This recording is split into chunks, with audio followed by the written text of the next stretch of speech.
मराठा साम्राज्य के संस्थापक छत्रपति शिवाजी महाराज के शासनकाल में बाजी प्रभु जनरल और कमांडर थे। जब शिवाजी महाराज पन्हाला किले में अटके हुए थे तब उनकी जान बचाने के लिए बाजी प्रभु देशपांडे ने अपनी जान दांव पे लगा दी थी। जब शिवाजी महाराज ने चंद्रराव मौर्य को जवाली रायगढ़ के नजदीक में के युद्ध में हराया था तब बाजी प्रभु शिवाजी महाराज के रक्षा अधिकारी थे। उस वक्त शिवाजी महाराज ने बाजी प्रभु को हिंदवी स्वराज की स्थापना करने के लिए मना लिया था और उन्हें अपना मित्र बना लिया था। अफजल खान के खिलाफ की गई लड़ाई में बाजी शिवाजी महाराज के अधिकारी थे और अफजल खान के मरने के बाद भी बहुत सारी लड़ाई में जीत दिलाने के लिए बाजी ने पूरी जान लगा दी थी। बाजी प्रभु देशपांडे शिवाजी महाराज के साथ पन्हाला किले पर एक रक्षा अधिकारी के रूप में काम करते थे। इसलिए जब बीजापुर के सिद्दी जौहर ने पन्हाला पर हमला कर दिया था तब बाजी प्रभु देशपांडे युद्ध में अहम भूमिका निभा रहे थे। जब उन्हें समझ में आया कि शिवाजी महाराज और उनके कुछ सैनिकों ने पन्हाला छोड़ना चाहिए, उस समय बाजी ने उन्हें किले के बाहर निकलने में महत्वपूर्ण योगदान दिया था। उस मुहिम में बाजी मुख्य रक्षा अधिकारी थे। उस बारिश के मौसम में बाजी ने शिवाजी महाराज राजा को शिव काशिद और कुछ 600 सैनिकों के साथ पन्हाला किले से बाहर निकलने में मदद की थी। सिद्दी जौहर की सेना को रोकने में बाजी और उसकी सेना ने पूरी कोशिश की थी, लेकिन सिद्दी जौहर की सेना को एक बात मालूम हो गई थी कि शिवाजी महाराज कुछ सैनिकों के साथ विशालगढ़ की तरफ जा चुका है।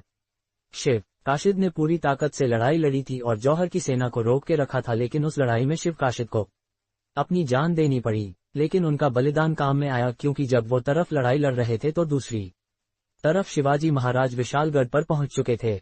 लेकिन जिस किले पर शिवाजी महाराज जा रहे थे उस किले पर ऐसा मराठी अधिकारी था जो बीजापुर के राजा का एकनिष्ठ था। इसीलिए किले पर पहुंचने के बाद भी राजा शिवाजी महाराज को विशालगढ़ के अंदर जाने के लिए युद्ध करना पड़ सकता था। इसीलिए बाजी प्रभु देशपांडे 600 सैनिकों में से आधे सैनिक राजा शिवाजी महाराज के साथ दिए थे। पावनखिंड के युद्ध में युद्ध का सारा दारोमदार बाजी प्रभु पर ही था। जिस तरह से 300 स्पार्टन ने हजारों फौसियों के खिलाफ लड़ाई लड़ी थी, उसी तरह की लड़ाई पावनखिंड के युद्ध में हुई थी। सुल्तान की सेना शिवाजी महाराज राजा का पावनखिंड में पीछा कर रही थी, लेकिन उनकी सेना को बीच रास्ते में ही रोकने का काम बाजी प्रभु देशपांडे ने किया था। एक तरफ सुल्तान की सेना में 12,000 सेना थी तो दूसरी तरफ शिवाजी महाराज की सेना में केवल 300 ही पैदल सेना थी। इस लड़ाई के अंत में शिवाजी महाराज के सारे 300 सैनिक मारे गए थे और सुल्तान के 4,000 सैनिक मारे गए थे और बाकी के 8,000 सैनिक पूरी तरह से घायल हो गए थे। जब शिवाजी महाराज विशालगढ़ पे पहुंच गए थे तो उन्होंने वहां से और सेना भेजी थी और सुल्तान की सेना पर हमला कर दिया था। वो हमला इतना भारी था कि सुल्तान की सेना को पीछे हटना पड़ा था। इस लड़ाई के परिणाम को देखकर सुल्तान का वजीर सिद्दी जौहर काफी निराश हो गया था और उसने शिवाजी महाराज के राज्य से अपनी सेना हटा दी थी। मगर इस लड़ाई में बाजी प्रभु पूरी तरह से घायल हो गए थे, लेकिन वो और उनकी सेना उस खिंड में तब तक लड़ते रहे जब तक विशालगढ़ किले के 3 तोपों की बारूद की आवाज सुनने को ना मिले।